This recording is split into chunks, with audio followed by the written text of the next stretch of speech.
We're here to talk a little bit today about our outdoor education fishing curriculum. So we're going to go over a little bit of that now. When you come down, you'll bring a thing of worms and this bin here that has a lot of our equipment in it. In here there are extra bobbers and weights and hooks and fishing line, as well as some identification cards that you can use and that sort of thing. There's lots of information in here. So when you come down, you'll want to make sure to put the worms in the shade rather than in the sun so that they don't all die during your time down here. And the poles that we have are cane poles, and they'll be located in this rack. You can take those out. They have a bobber, a weight, and a hook attached to them here. As you're transporting them, please encourage the students to keep the hooks hooked in the bottom until they know where exactly they're going so that we don't have hooks flying all over the place. You know what equipment we have. We're going to go over how to fish with these particular poles. The worms that we have, we want to split in half to keep the fish hungry and to make our worms go farther. So, when I already have a half worm right here.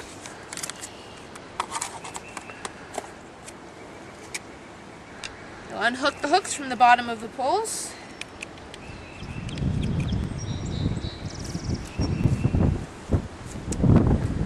When you put the worm on the hook, I recommend making sure that you go through the worm at least a couple of times so that it doesn't fall off. I like to start at this end and sort of thread it on and then hook it back through once more.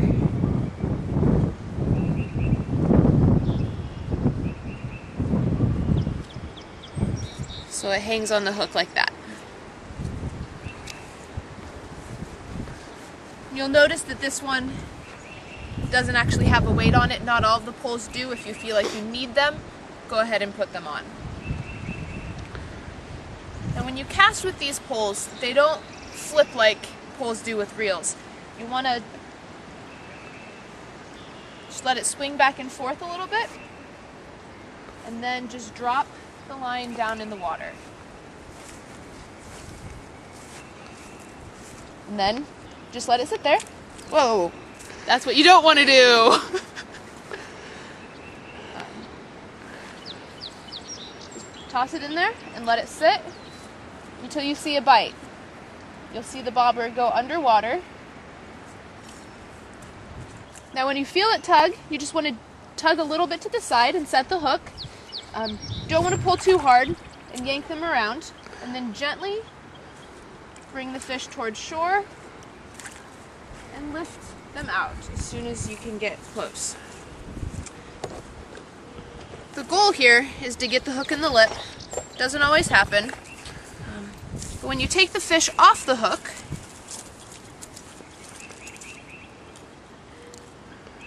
you want to start with your hand up at the top and slide your hand down the fish so that you're pressing down any spikes that they might have on their back. And the hook itself, when they're hooked in the lip, it's pretty easy. You can just slide that on out like that.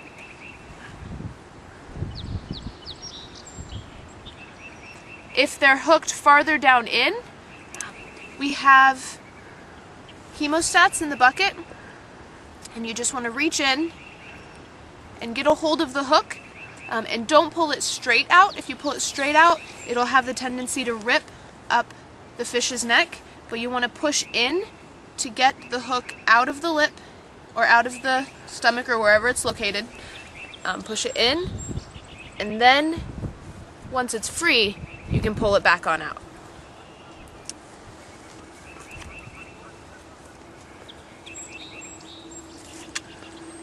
Once you have the fish, encourage the students to use the identification card that's in the bucket to identify what kind of fish you have, and talk a little bit about why we do catch and release fishing as well. When you do release it, try not to keep them out of the water too long. You want to take it down to the side just toss it back into the water. Trying to be fairly gentle with it since we are catching and releasing them to keep them healthy.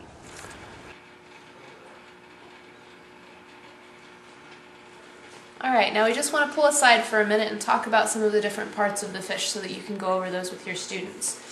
There is a laminated copy of this diagram in your bin of supplies so that you can refer to it.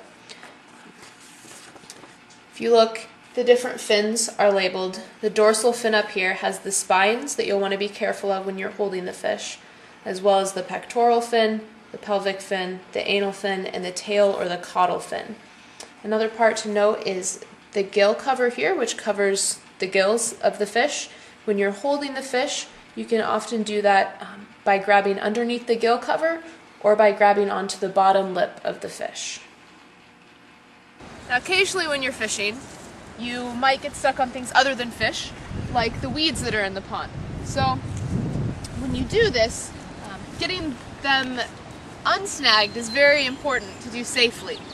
If we just jerk back on it, the hooks have a tendency to fly and can easily get caught on someone. So you want to make sure and sort of tug gently to the side and get them out that way.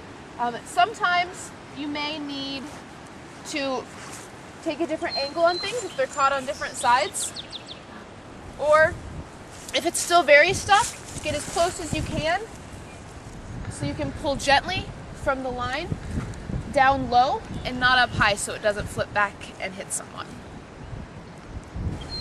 Now when you're done fishing, we want all the equipment put back where it was, so you'll want to hook the hooks in the bottom of the pole here after you've taken all of the remnants of the worms off and put them back in the rack.